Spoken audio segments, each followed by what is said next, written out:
بصراحة في تعليق أحد المشاهدين، أحد المتابعين الطيبين، كتب لي في التعليق تبعه إنه هل يسمح لقائد لصاحب الرخصة الأوتوماتيك إنه يسوق سيارة غيار عادي؟ فكتب لي تعليق على التيك توك، وكتب لي تعليق على اليوتيوب. بصراحة الموضوع شدني وتعمقت فيه صراحة من امبارح وأنا أبحث على الموضوع، فجبت معلومات يعني اليوم نتكلم عليها. أهم شيء طبعا إحنا بدنا نعرف هل سائق الأوتوماتيك يجوز له أن يقود سيارة غيار عادي؟ حامل رخصة الأوتوماتيك يجوز له أنه يسوق سيارة ذات غيار عادي أم لا؟ وإذا لا شو مخالفتها؟ خليكم معي لآخر الفيديو، لأنه أنا بدي أدخل في الموضوع درجة درجة من أول ما صارت القوانين تصعب لعند سنة 2020. أول شيء بدنا نقول إسا إحنا عم نسمع كتير على موضوع الرخصة الأوتوماتيك، وخاصة إخواتنا العزيزات، لأنه كل بيت عنده الموضوع هذا. إخواتنا العزيزات بحبوا يسوقوا سيارة بدون سيارة الأوتوماتيك، لأنه ما فيها الكوبلونجز بيدال. الكوبلونجز بيدال اللي هي إحنا بنقولها الدبرياج. ف يعني اللي بتسوق السيارة بدها تكبس فرامل أو بدها تدعس بنزين بس، يعني كبسة الديزل أو كبسة البنزين وكبسة الفرامل. الدبرياج هذا طبعا مع الغيار، عند إشارة المرور، عند الباركينج، عند التقاطعات تربك. فالقصة هاي موجودة عندنا كلها في كل بيت، موجودة هاي القصة، فبنحاول إنه إحنا نتكلم عليها. أول شيء بدنا نتكلم نقول هل يجوز حامل رخصة القيادة الأوتوماتيك إنه يسوق سيارة ذات غيار عادي أم لا؟ وهل الشرطة بتكتشف الموضوع هذا أم لا؟ بدنا نقول من أول بدايات الرخصة في ألمانيا، يعني من أكثر من 150 سنة، كانت الرخص طبعا رخص القيادة ما كانش حاجة اسمها رخصة قيادة.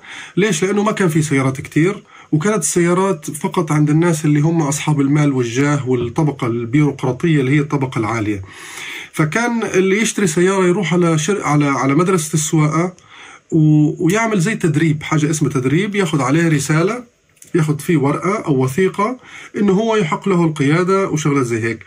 مدرسة القيادة نفسها ما كان عندهم سيارات. بعد شوية تطور الموضوع، صاروا يجيبوا سيارات زي مجسمات أو لعبة، شبيلتسويغ. شبيلتسويغ هاي كان يقعدوا يتدرب عليها، يعني يتخيل إنه هو ماشي في الشارع، بقول له لو إجاك مفرق على اليمين مثلا شو بدك تعمل له، وبضلوا يعني بيشرح له عليها، بيعمل حصص وشغلات زي هيك، حصص تدريبية، وبياخد وثيقة تسمح له إنه هو يسوق السيارة، وخلص كان ما في صعوبات. بدنا نحكي عن الموضوع بشوية تفاصيل أكتر. خليكم معي وركزوا معي لأنه الموضوع مهم كتير. ابتداء من 1 يناير 1983 لعند 31 مارس 1986 كان اللي بده يعمل امتحان رخصة على السيارة الأوتوماتيك يعمل امتحان رخصة على السيارة الأوتوماتيك، ما في أي مشكلة. بس كانوا يكتبوا له ملاحظة إنه هو اجتاز امتحان الرخصة للفئة الثالثة للسيارات المركبات الأوتوماتيك اللي هي ذات الناقل أوتوماتيكي. ولو إنه مثلا بده يسوق سيارة عادية بيعمل تدريب لمدة 6 ساعات على سيارة نقل عادي، وبيبدلوا له إياها وبيسوق عادي، ما فيش أي مشكلة. من 1/4/1986 تغير الحال، واللي بيعمل امتحان على السيارة أوتوماتيك بيكتبوا له الملاحظة هاي إنه هو عمل امتحان الرخصة، اجتاز امتحان الرخصة للفئة الثالثة كلاسة غاي للسيارات الأوتوماتيك، ولا يحق له إنه هو يسوق سيارة عادية. ولو إنه ساق السيارة العادية بيتعامل زي كأنه قيادة بدون رخصة. طبعا القانون هذا من بداية 1/4/86 لحد الآن له عواقب. اللي بده يغير رخصة، يعني 86 يعني إسا الشخص بيكون عمره 50-52 سنة وبعده بيسوق، يعني عامل رخصته زمان. فإذا بده يبدل رخصته هاي فبيغيروا له اللي هو تم اجتياز الاختبار للفئة الثالثة، بيغيروا له إياه برقم 78 بالنسبة للسيارات اللي هي الكلاسة بي اللي هي السيارة العادية البيكافي، البي اي اللي هي السيارة مع الانهنجا يعني مع المقاطر ومقطور بس سيارة بيكافي، السي سي 1 اللي هي ال 7.5 طن.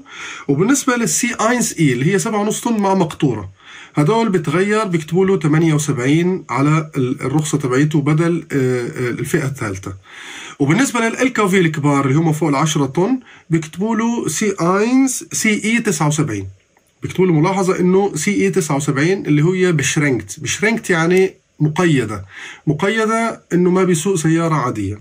بدنا نقول سؤال اسا، امتى تسمى يعني رخصة القيادة بتنحط انه هي تحت بند الاوتوماتيك؟ يعني امتى بتكون اسمها رخصة قيادة اوتوماتيك مش رخصة قيادة بدون بشرينكونجن بدون قيود؟ مجرد انك انت ركبت سيارة اوتوماتيك تمام وسوقت السيارة بدون الكوبلونجز بيدال اللي هي الدبرياج، اللي هو طبعا احنا عندنا تحت في السيارة دعسة بنزين فرامل دبرياج. الدبرياج لو انه مش موجود في السيارة خلص الرخصة تبعتك على طول اوتوماتيك بنكتب عليها البند 78. بدنا نتكلم اسا على موضوع رخصة الاوتوماتيك. زاد عليه الاهتمام من بداية سنة 2017.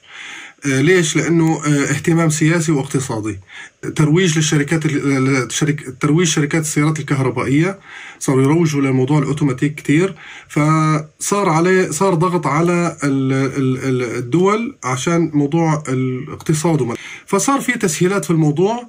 ووافق عليه الاتحاد الأوروبي بداية من سنة 2019. على شو وافق إنه اللي بده يعمل رخصة اوتوماتيك انه بحق له انه يبدل الرخصه تبعيته، حتى لو عمل اوتوماتيك بحق له انه يبدل الرخصه تبعيته مجرد انه يعمل 10 حصص بسياره جير عادي او سياره غيار عادي، ويعمل امتحان لمده تلت الوقت اللي هو 15 دقيقة، وينجح بالامتحان وخلص تتبدل الرخصة تبعيته، بيقدر يسوق عادي وبيقدر يسوق اوتوماتيك. إذا بدنا نقول مخالفة بيسوق سيارة غيار عادي ورخصته اوتوماتيك، يتعامل معه كمعاملة قيادة بدون رخصة. لحد هذه اللحظة قيادة بدون رخصة تحت الباراجراف 21 Straßenverkehrs Verordnung Gesetz، مرات توصل للحبس. فإن شاء الله يكون عجبكم الفيديو، عجبكم إن شاء الله تكون وصلتكم المعلومات. حاولت إني أجيب أكثر معلومات قد ما بقدر، وإن شاء الله يكون وصلت المعلومة، وإن شاء الله أخي العزيز يكون وصلك ما تتمنى وطلبك وصلنا له. شكرا جزيلا على الاستماع والمشاهدة، وانتظرونا في فيديو قادم. السلام عليكم.